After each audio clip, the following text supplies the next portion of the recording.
Hello मेरे प्यारे दोस्तों, कैसे हैं आप।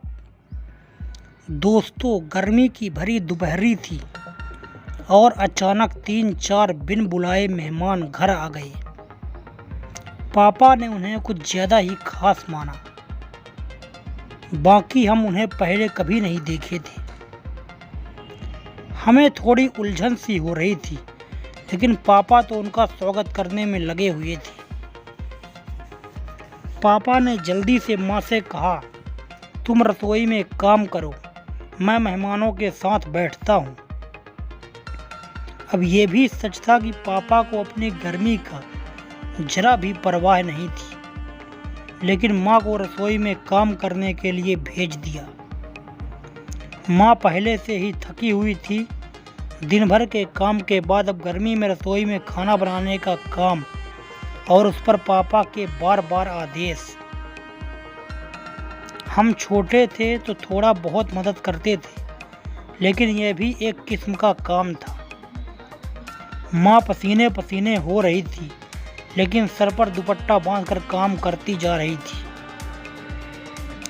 इस सब के बीच पापा और उनके दोस्त आराम से टेलीविज़न के सामने बैठकर कूलर की हवा खाते हुए चर्चा कर रहे थे। कभी नाश्ता लाओ, कभी पानी लाओ, तो कभी कह रहे थे ये क्या चाय, थोड़ी ठंडी है। माँ ने धीरज का बांध टूट गया और जब पापा रसोई में आए और धीरे से बोले, इतनी देर क्यों लग रही है खाना बनाने में, 1 घंटा हो गया। माँ ने समझाने की कोशिश की कि वह अकेले काम कर रही है, ऊपर से गर्मी और फिर पापा के बार बार के आदेश। लेकिन पापा और गुस्से में आ गए। माँ भी गुस्से में बोली, पंखे के नीचे बैठकर सब कुछ जल्दी हो जाता है, लेकिन यहाँ 1 मिनट भी घंटे जैसा लगता है। बस फिर क्या था, मामला गर्म हो गया। पापा वापस जाकर अपनी बातें करने लगे और माँ चुपचाप रोने लगी। अब ये तो मैं बर्दाश्त नहीं कर सकती थी।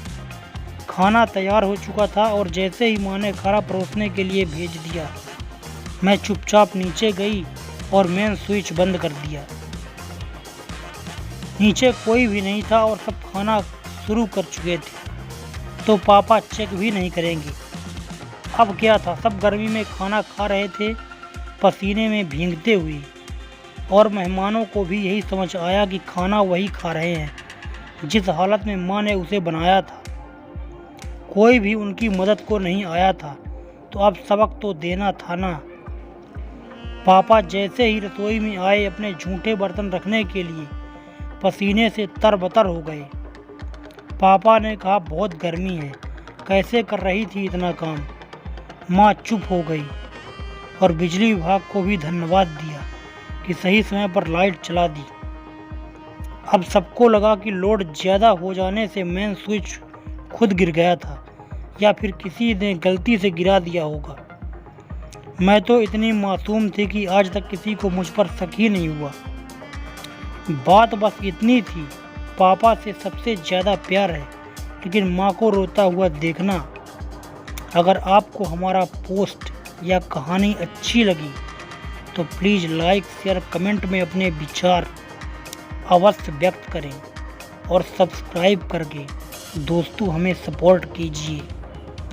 धन्यवाद।